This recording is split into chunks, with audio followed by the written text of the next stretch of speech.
નમસ્કાર મિત્રો, આજે આપણે અર્થશાસ્ત્ર ધોરણ 12ની અંદર સ્વાધ્યાય નંબર 2 વૃદ્ધિ અને વિકાસના નિર્દેશકોની મિત્રો ચર્ચા કરવા જઈ રહ્યા છીએ. ખૂબ જ અગત્યનું ચેપ્ટર છે મિત્રો. આ ચેપ્ટર બોર્ડમાં તમને 10 માર્ક આપશે અને આગળ પણ કોલેજની અંદર ફાઉન્ડેશનની અંદર પણ ખૂબ જ અગત્યનું ચેપ્ટર છે મિત્રો. તો આ ચેપ્ટર છે એનું બોર્ડમાં વેઇટેજ 10 માર્કનું રહેલું છે. 1 માર્કનું MCQ એવા 2 આવશે, તો 2 MCQ સેક્શન એમાં આવી જશે. એક ટૂંકો પ્રશ્ન સેક્શન બીમાં. સેક્શન સીમાં ફાયદો છે 2 માર્કના 2 ક્વેશ્ચન પૂછાશે, 2+2, અને 3 માર્કનો શોર્ટ એક્ઝામ્પલ એ સેક્શન ડીમાં આવશે. આ ચેપ્ટરમાંથી જનરલી બોર્ડમાં 5 માર્કનો મોટો પ્રશ્ન પૂછાતો નથી મિત્રો. આ મિત્રો આપણા 2019-20ના તેજસ્વી વિદ્યાર્થીઓ છે. ખૂબ જ ઉજ્જવળ કારકિર્દી છે મિત્રો. આમાંથી ઘણા બધા સ્ટુડન્ટ્સ એ CA ફાઉન્ડેશન પાસ કરી ચૂક્યા છે. હાલ MBA, MSc IT જેવા સારી ડિગ્રીમાં CS, ICAA કરી રહ્યા છે મિત્રો. અને હું આશા રાખું છું તમે એમનો પણ રેકોર્ડ તોડીને એમના કરતાં પણ વધુ સારા ગુણ પ્રાપ્ત કરો મિત્રો.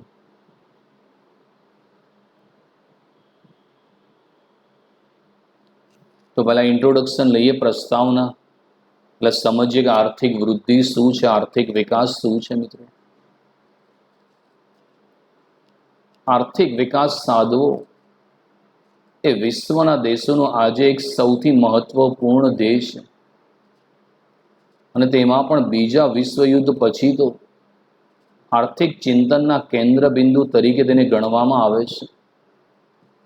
1939થી 1944ના બીજા વિશ્વયુદ્ધ પછી દુનિયાના વિકાસમાન દેશોએ તેમની બેકારી, ગરીબી, અસમાનતા, ભૂખમરાની સમસ્યા ઉકેલવા માટે ઝડપી આર્થિક વિકાસ ઉપર ભાર મૂક્યો. ત્યારથી આર્થિક વિકાસ અને આર્થિક વૃદ્ધિ શબ્દ પ્રચલિત બન્યા છે. વિકાસમાન દેશોએ ત્યારથી આર્થિક વિકાસ અને આર્થિક વૃદ્ધિ શબ્દ પ્રચલિત બન્યા છે. વિકાસમાન દેશોએ આર્થિક વિકાસ દ્વારા વિકસિત દેશોની સરખામણીમાં માથાદીઠ આવકનો તફાવત ઘટાડવાનું, જીવન ધોરણ ઊંચું લઈ જવાનું નક્કી કર્યું. ત્યારબાદ આવા દેશોમાં આર્થિક વિકાસ માટેની જાગૃતતા આવી છે તેમ કહી શકાય. અત્રે એ પણ યાદ રાખવું જોઈએ કે આર્થિક વિકાસની જરૂરિયાત માત્ર વિકસતા રાષ્ટ્રો પૂરતી સીમિત નથી. વિકસિત રાષ્ટ્રોમાં પણ જુદા જુદા કારણોસર તે એટલી જ તીવ્ર પ્રમાણમાં જોવા મળે છે. મિત્રો, આર્થિક વિકાસ, જેને ઇકોનોમિક ડેવલપમેન્ટ કહેવામાં આવે છે, આજે વિશ્વના જે દેશો છે એમનું એક અગત્યનું ધ્યેય, અગત્યનું લક્ષ્ય એ છે કે એ દેશોનો ઝડપી આર્થિક વિકાસ કરવો. અને જ્યારે બીજું વિશ્વયુદ્ધ સમાપ્ત થયું ત્યારે દુનિયાના જે દેશો સામસામે આવી ગયા હતા અને બીજા વિશ્વયુદ્ધોની અંદર લાખો વ્યક્તિઓના મૃત્યુ થયા હતા અને મોટા ભાગના દેશો આર્થિક રીતે પાયમાલ થઈ ગયા હતા. સૌ પ્રથમ જાપાને અમેરિકાના પર્લ હાર્બર પર હુમલો કર્યો હતો અને પછી અમેરિકાએ જ્યારે વળતો પ્રહાર કર્યો અને અમેરિકાએ જાપાનના હિરોશીમા અને નાગાસાકી પર 2 અણુબોમ્બ નાખ્યા, તો એ 2 શહેરો મિનિટોમાં જ ખલાસ થઈ ગયા. અને ત્યારબાદ જાપાને જાહેર કર્યું કે હવે બીજું એ વિશ્વયુદ્ધ સમાપ્ત કરવા માંગે છે. અને બીજા વિશ્વયુદ્ધ પછી દુનિયાના બધા દેશોએ વિચાર્યું કે હવે આપણે દેશમાં જે ગરીબી છે, બેરોજગારી છે, અસમાનતા છે, ભૂખમરો છે, એની સમસ્યા ઉકેલવાની જરૂર છે. અને આ ગરીબી, બેરોજગારીની સમસ્યા, ભૂખમરાની સમસ્યા મિત્રો ત્યારે જ હલ થઈ શકે કે જ્યારે દેશનો ઝડપી આર્થિક વિકાસ શક્ય બને. અને બીજા વિશ્વયુદ્ધ પછી દુનિયાના બધા જ દેશોએ વિકાસ પર ધ્યાન કેન્દ્રિત કર્યું. અને ત્યારથી અર્થશાસ્ત્રમાં બે શબ્દો ખૂબ જ પ્રચલિત બન્યા: આર્થિક વિકાસ અને આર્થિક વૃદ્ધિ. વિકાસમાન દેશ, દુનિયા આજે બે ભાગમાં વહેંચાઈ છે: વિકસિત અને વિકાસમાન દેશ. America, Japan, England, France, Germany જેવા દેશો એ વિકસિત દેશો છે, જેમણે ખૂબ જ ઝડપી પોતાની રાષ્ટ્રીય આવક અને માથાદીઠ આવકમાં વધારો કર્યો છે. ભારત, પાકિસ્તાન, શ્રીલંકા, બાંગ્લાદેશ, બર્મા એ વિકાસમાન દેશો છે. તો આ વિકાસમાન દેશોએ પણ નક્કી કર્યું કે આર્થિક વિકાસ દ્વારા વિકસિત દેશોની સરખામણીમાં માથાદીઠ આવકનો તફાવત ઘટાડવાનો. કારણ કે હાલ વિકસિત અને વિકાસશીલ દેશોની માથાદીઠ આવકનો તફાવત ખૂબ વધુ છે. માથાદીઠ આવક શું છે મિત્રો? તો દેશની કુલ રાષ્ટ્રીય આવકને દેશની કુલ વસ્તી વડે ભાગતા જે સરેરાશ આવક મળે એને માથાદીઠ આવક કહેવામાં આવે છે. હાલ વિકસિત દેશો અને વિકાસમાન દેશો વચ્ચે માથાદીઠ આવકનો મોટો તફાવત છે. તો એ તફાવત ઘટાડવાનું નક્કી કર્યું અને પ્રજાનું જીવન ધોરણ ઊંચું લઈ જવાનું નક્કી કર્યું. ધીમે ધીમે જે વિકાસમાન દેશો છે, વિકાસશીલ દેશો છે, એમાં મિત્રો આર્થિક વિકાસની જાગૃતતા આવી છે. પણ એવું નથી કે માત્ર વિકાસશીલ દેશોએ જ કરવાનું છે. વિકસિત રાષ્ટ્રો છે, અમેરિકા, જાપાન, રશિયા, એમને પણ જુદા જુદા કારણોસર વિકાસ કરવો જરૂરી છે. વિકાસમાન રાષ્ટ્રો આર્થિક વિકાસ દ્વારા ગરીબી, બેકારી ઘટાડીને પ્રજાનું જીવન ધોરણ સુધારવાનો ઉદ્દેશ ધરાવે છે. તો વિકસિત રાષ્ટ્રોમાં આર્થિક વિકાસનો હેતુ જીવન ધોરણને જાળવી રાખવાનો છે, જેથી તેમનું ઊંચું જીવન ધોરણ એક ધારું જળવાઈ રહે.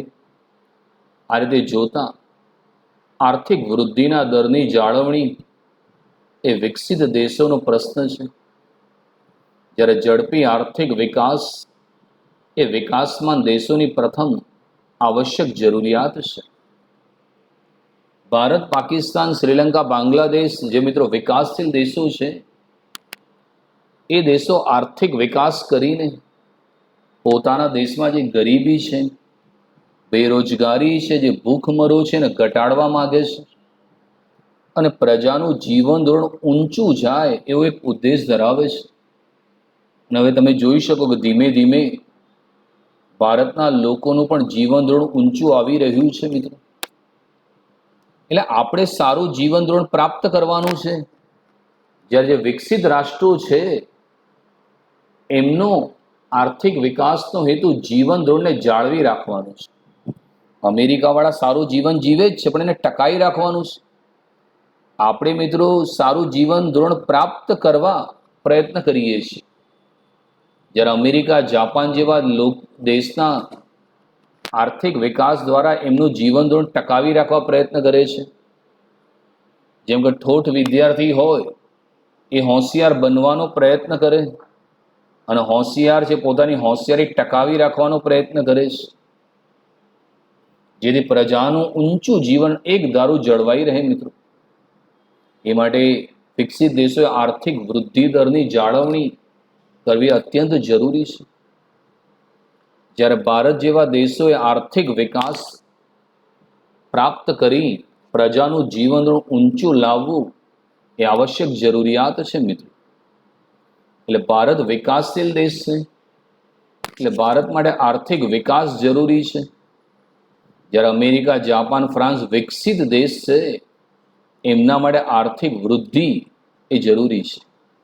એટલે વિકસિત દેશોનો પ્રશ્ન આર્થિક વૃદ્ધિ જોડે સંકળાયેલો છે. અને જે વિકાસમાન દેશ છે એમનો પ્રશ્ન આર્થિક વિકાસ સાથે સંકળાયેલો છે.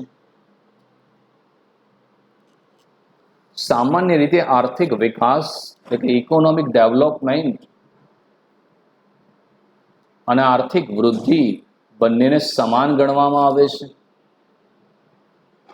ભૂતકાળમાં આર્થિક વિકાસ અને આર્થિક વૃદ્ધિ શબ્દો એકબીજાના બદલામાં છૂટથી વપરાતા હતા, પરંતુ કેટલાક અર્થશાસ્ત્રીઓ વર્ષોથી આર્થિક વિકાસ અને આર્થિક વૃદ્ધિ બંનેને જુદા ગણે છે. શ્રીમતી ઉર્સુલા હિક્સના મતે વિકાસમાન દેશોના આર્થિક પ્રશ્નોનું નિરાકરણ આર્થિક વિકાસ છે, જ્યારે વિકસિત દેશોના આર્થિક પ્રશ્નોનું નિરાકરણ એ આર્થિક વૃદ્ધિ છે. તો મિત્રો, અત્યાર સુધી લોકો આર્થિક વિકાસ ઇકોનોમિક ડેવલપમેન્ટ અને આર્થિક વૃદ્ધિ ઇકોનોમિક ગ્રોથ બંનેને સમાન ગણતા હતા કે ભાઈ બંને એક જ છે, સમાનાર્થી શબ્દો છે અને એકબીજાના બદલામાં છૂટથી એ લોકો વાપરતા હતા. પણ ઘણા બધા અર્થશાસ્ત્રીઓ એવા છે, એમના મતે આર્થિક વિકાસ અને આર્થિક વૃદ્ધિ બંને જુદા છે. શ્રીમતી ઉર્સુલા હિક્સ જે છે મોટા મહાન અર્થશાસ્ત્રી છે, એમને એમ કીધું કે વિકાસમાન દેશો છે એના આર્થિક પ્રશ્નોનું નિરાકરણ આર્થિક વિકાસ છે. એટલે ભારત, પાકિસ્તાન, બાંગ્લાદેશ એ વિકાસમાન દેશો છે. આપણા દેશની સમસ્યાઓ છે એનું નિવારણ કરવું હોય તો આર્થિક વિકાસ કરવો પડે. જ્યારે વિકસિત દેશોના આર્થિક પ્રશ્નોનું નિરાકરણ આર્થિક વૃદ્ધિ છે. અમેરિકા, જાપાન, ફ્રાન્સ જેવા વિકસિત દેશો છે એની આર્થિક સમસ્યાનું નિવારણ એ આર્થિક વૃદ્ધિ છે. તો એને કારણે એક આખું આર્થિક વૃદ્ધિ અને વિકાસનું એક અર્થશાસ્ત્રી ઉભરી આવ્યું. વિકાસમાન દેશો છે એના પ્રશ્નોનું નિરાકરણ આર્થિક વિકાસ છે, જ્યારે વિકસિત દેશોના આર્થિક પ્રશ્નોનું નિરાકરણ આર્થિક વૃદ્ધિ છે. મિત્રો,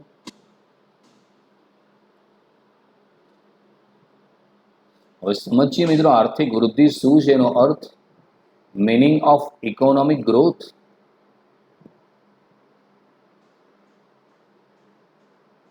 વૃદ્ધિ એટલે આર્થિક વૃદ્ધિ. આર્થિક વૃદ્ધિને સમયના લાંબા ગાળા દરમિયાન અર્થતંત્રમાં ચીજ વસ્તુઓના કુલ ઉત્પાદનમાં થતા વધારા સાથે સંબંધ છે.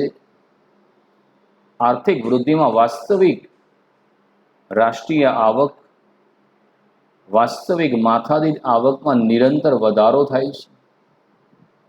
આ વૃદ્ધિ માટે જમીન, મૂડી, શ્રમ, નિયોજન શક્તિ જેવા ઉત્પાદનના સાધનોના પુરવઠા અને ગુણવત્તામાં થતો વધારો જવાબદાર હોય છે. બીજા શબ્દોમાં કહીએ તો ઉત્પાદનના સાધનોની ઉત્પાદકતાનો વધારો જવાબદાર હોય છે. ટૂંકમાં કહીએ તો દેશના ઉત્પાદનના સાધનોના પુરવઠામાં અને તેની પ્રાપ્તિમાં વધારો થતો હોય, સાધનોની ઉત્પાદકતા અને કાર્યક્ષમતા વધતી હોય, તેનાથી વાસ્તવિક રાષ્ટ્રીય આવક, વાસ્તવિક માથાદીઠ આવક સતત વધતી હોય તો તે આર્થિક વૃદ્ધિ છે. આમ આર્થિક વૃદ્ધિ પરિમાણાત્મક પરિવર્તન છે. આર્થિક વૃદ્ધિ એ વધુ ઉત્પાદન, કાચી રાષ્ટ્રીય પેદાશમાં દર વર્ષે થતો વધારો દર્શાવે છે, જેના દ્વારા દેશની આર્થિક સ્થિતિનું ચિત્ર રજૂ થાય છે. દુનિયાના બે દેશો વચ્ચેની આર્થિક સરખામણીનું મૂલ્યાંકન કરવા માટે પણ તે ઉપયોગી સાબિત થાય છે. તો આર્થિક વૃદ્ધિ, જેને ઇકોનોમિક ગ્રોથ કહે છે, કોઈ પણ દેશની અંદર લાંબા સમયગાળા દરમિયાન ચીજ વસ્તુ અને સેવાઓના ઉત્પાદનમાં સતત વધારો થાય એને આર્થિક વૃદ્ધિ કહેવામાં આવે છે. આ તમે જોઈ શકો છો કે અમેરિકા, જાપાન, ઇંગ્લેન્ડ, ફ્રાન્સ એ મોટા પાયા પર સતત પોતાના દેશના લોકોની જરૂરિયાતો સંતોષવા ચીજ વસ્તુ અને સેવાઓનું ઉત્પાદન વધારતા જાય છે. અને આર્થિક વૃદ્ધિની અંદર શું થાય કે કોઈ પણ દેશની જ્યારે ઉત્પાદનમાં સતત વધારો થાય તો એ દેશની રાષ્ટ્રીય આવક વધે, અને રાષ્ટ્રીય આવક વધતા એ દેશના લોકોની જે માથાદીઠ આવક છે એ પણ સતત વધે. રાષ્ટ્રીય આવક શું છે? નેશનલ ઇન્કમ આપણે 11મા ધોરણમાં હતું. કોઈ એક વર્ષના સમયગાળા દરમિયાન દેશમાં ઉત્પન્ન થતી ચીજ વસ્તુઓ અને સેવાઓ છે એનું બજાર મૂલ્ય અને રાષ્ટ્રીય આવક કહેવામાં આવે. એટલે એક વર્ષની અંદર ભારતની અંદર કે અમેરિકાની અંદર જે ચીજ વસ્તુઓ અને સેવાઓનું ઉત્પાદન થાય એના બજાર મૂલ્ય એ દેશની રાષ્ટ્રીય આવક છે. અને આ દેશોની જે વાસ્તવિક રાષ્ટ્રીય આવક અને માથાદીઠ આવક સતત મિત્રો વધતી જાય છે. અને કોઈ પણ દેશનું ઉત્પાદન ક્યારે વધે? મિત્રો, ઉત્પાદન કરવું છે તો ઉત્પાદન કરવા માટે 4 સાધન જોશે: જમીન, મૂડી, શ્રમ અને નિયોજક. અને એ વિકસિત દેશોમાં આ 4 વસ્તુના પુરવઠામાં સતત વધારો થતો હોય મિત્રો. ઉત્પાદનના સાધનો વધતા ઉત્પાદન તો વધશે, સાથે ગુણવત્તામાં પણ વધારો થશે. તો એ ફાયદો છે ને. આજે તમે મોટે ભાગે જે વસ્તુઓ વાપરો છે વિકસિત દેશોમાં ઉત્પાદન થયેલી છે ને.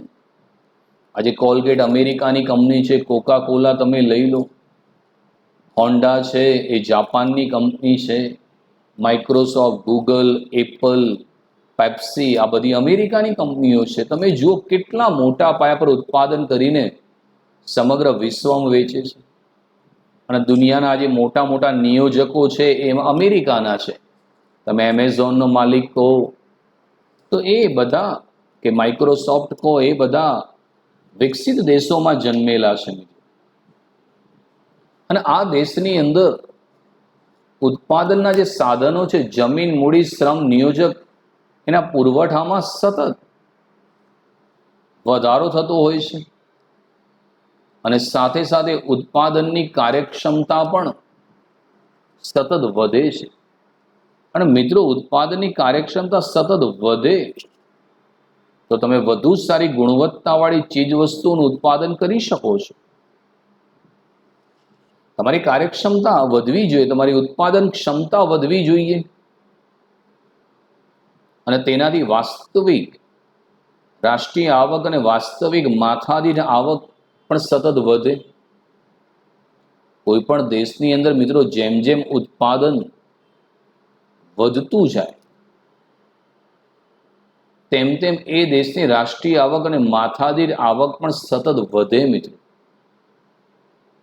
આજે ભારતની રાષ્ટ્રીય આવક નીચી છે તો ભારતનું માથાદીઠ આવક પણ નીચી છે મિત્રો. વિકસિત દેશો કરતા ભારતની માથાદીઠ આવક 5% કરતા બી ઓછી છે મિત્રો.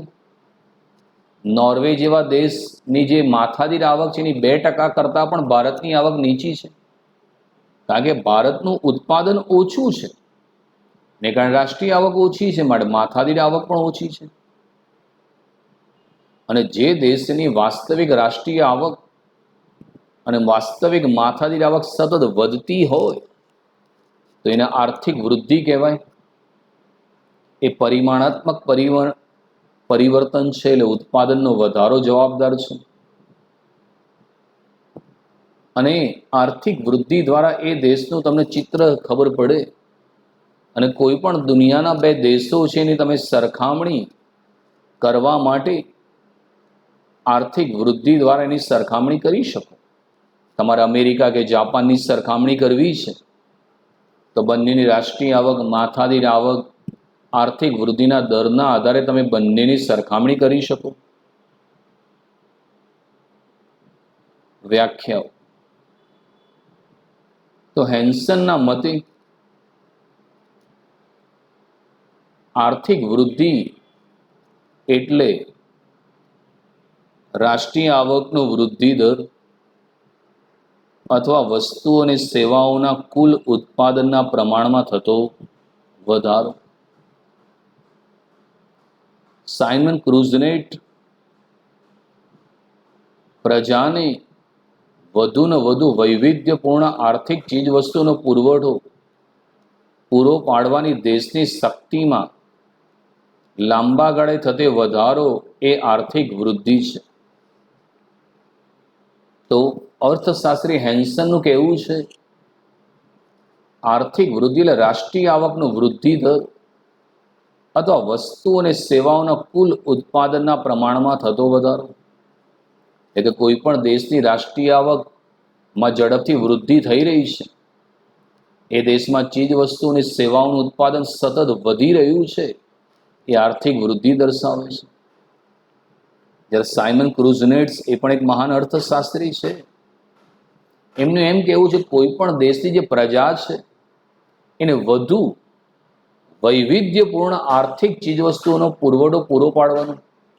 મિત્રો, વિકસિત દેશો હોય ને તેની પ્રજાને વધુ વિવિધતાવાળી વસ્તુ જોઈએ. હજી આપણા દેશમાં હમણાં 4G ચાલુ થયું છે, 5G ચાલુ નથી થયું. જ્યારે વિકસિત દેશોમાં 5G ક્યારનું પૂરું થઈ ગયું, હવે 6G એ લોકો વિચારી રહ્યા છે. મિત્રો, જાપાન અને નોર્વેમાં 6G ચાલુ છે હાલ. હજી આપણે 5G લોન્ચ નથી કર્યું, કેમ કે ત્યાંની પ્રજાને વધુ વિવિધતાવાળી વસ્તુ જોઈએ.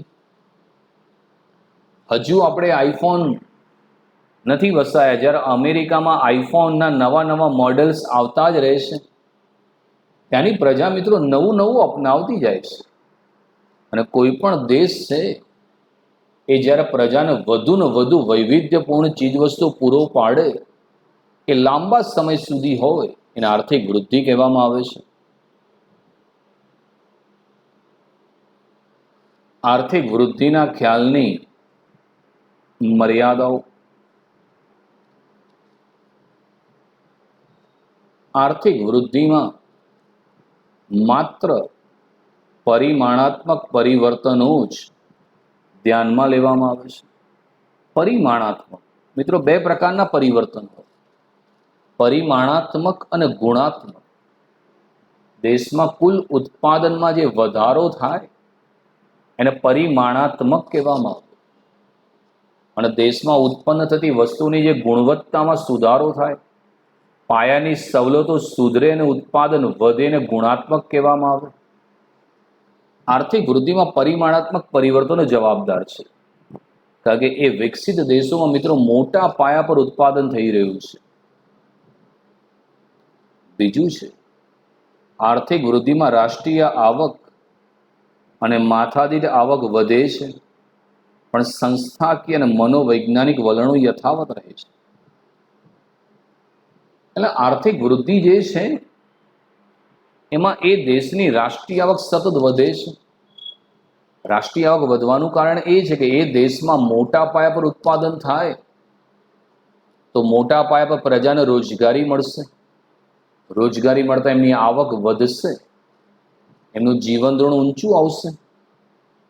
મિત્રો વિચારો, આજે ભારતના, પાકિસ્તાન, બાંગ્લાદેશના લોકો નોકરી કરવા માટે ધંધા માટે અમેરિકા, કેનેડા જાય છે, ફ્રાન્સ જાય છે, ઓસ્ટ્રેલિયા, ઇંગ્લેન્ડ જાય છે, કેમ કે ત્યાં મિત્રો મોટા પાયા પર ઉત્પાદન થાય છે, એટલે માણસોની જરૂર છે. ને બીજી તરફ ભારતના લોકો બેરોજગાર છે, તે માટે જાય છે. એટલે આર્થિક વૃદ્ધિમાં એ દેશની રાષ્ટ્રીય આવક વધે. અને મિત્રો, જે દેશની રાષ્ટ્રીય આવક વધે તો સ્વાભાવિક છે એની માથાદીઠ આવક વધશે. કારણ રાષ્ટ્રીય આવકને દેશની કુલ વસ્તી વડે ભાગતા જે સરેરાશ આવક મળે ને માથાદીઠ આવક કહેવામાં આવે છે. આર્થિક વૃદ્ધિનો ખ્યાલ મર્યાદિત છે, તે માત્ર ઉત્પાદનમાં થતો વધારો અને વધારાનું પ્રમાણ દર્શાવે છે. આર્થિક વૃદ્ધિની અંદર મિત્રો માત્ર ચીજ વસ્તુના ઉત્પાદનમાં થતો વધારો અને કેટલો વધારો થયો એ જ ધ્યાનમાં લેવામાં આવે છે. એની સરખામણીમાં આર્થિક વિકાસ એ વિસ્તૃત શબ્દ છે, કારણ કે આર્થિક વિકાસની અંદર ઘણા બધા બાબતોને ધ્યાનમાં લેવામાં આવે છે. વિકસિત દેશોમાં તો મિત્રો ઉત્પાદન વધ્યું એટલે રાષ્ટ્રીય આવક વધશે, એટલે એમનું જીવન ધોરણ ઊંચું આવશે. જ્યારે આપણા દેશમાં ઉત્પાદન તો વધવું જોઈએ, સાથે ગરીબી બેરોજગારીનું પ્રમાણ ઘટે, ભૂખમરાનું પ્રમાણ ઘટે, પ્રજાને પીવા મળે, ચોખ્ખું પાણી મળે, શિક્ષણ મળે, આરોગ્ય મળે. આપણા દેશમાં આ બધી બાબતો ધ્યાનમાં લેવાય છે. એટલે વૃદ્ધિનો ખ્યાલ મર્યાદિત છે મિત્રો. એની સામે આર્થિક વિકાસનો ખ્યાલ એ વિસ્તૃત ખ્યાલ છે. લોકોનું કલ્યાણ તેમજ તેમાં થતા ફેરફારો જાણવા માટે આર્થિક વૃદ્ધિનો ખ્યાલ એ બહુ ઉપયોગી નથી. તો મિત્રો, આર્થિક વૃદ્ધિ દ્વારા તમે લોકોનું કલ્યાણ ના જાણી શકો.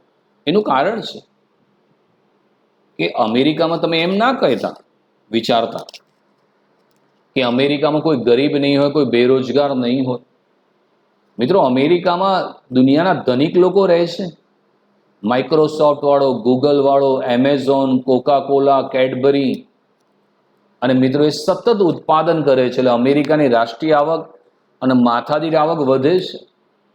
તમે ન્યૂઝમાં જોયું હોય કે એમેઝોનનો માલિક છે જેફ બેઝોસ. એક સેકન્ડમાં એની સંપત્તિ કરોડો વધે છે. એટલે એ અમેરિકાની રાષ્ટ્રીય આવકમાં ગણાય. પણ એનાથી અમેરિકાના બધા જ લોકોનું કલ્યાણ થયું એવું ના કહી શકાય. કારણ કે જો એ દેશમાં આવકની અસમાનતા હોય તો માત્ર ધનિકની જ આવક વધશે, ગરીબોમાં કોઈ ફેરફાર નહીં થાય. એટલે આર્થિક વૃદ્ધિના ખ્યાલ દ્વારા તમે લોકોના કલ્યાણમાં થતો ફેરફાર જાણી શકતા નથી. જ્યારે ભારતમાં આર્થિક વિકાસનો ખ્યાલ છે. ભારતમાં આર્થિક વિકાસ થાય તો સ્વાભાવિક છે કે લોકોનું કલ્યાણ થાય, પ્રજાનું જીવન ધોરણ ઊંચું આવે. એટલે મિત્રો, લોકોનું કલ્યાણ જાણવા માટે આર્થિક વૃદ્ધિનો ખ્યાલ બહુ ઉપયોગી બનતો નથી મિત્રો.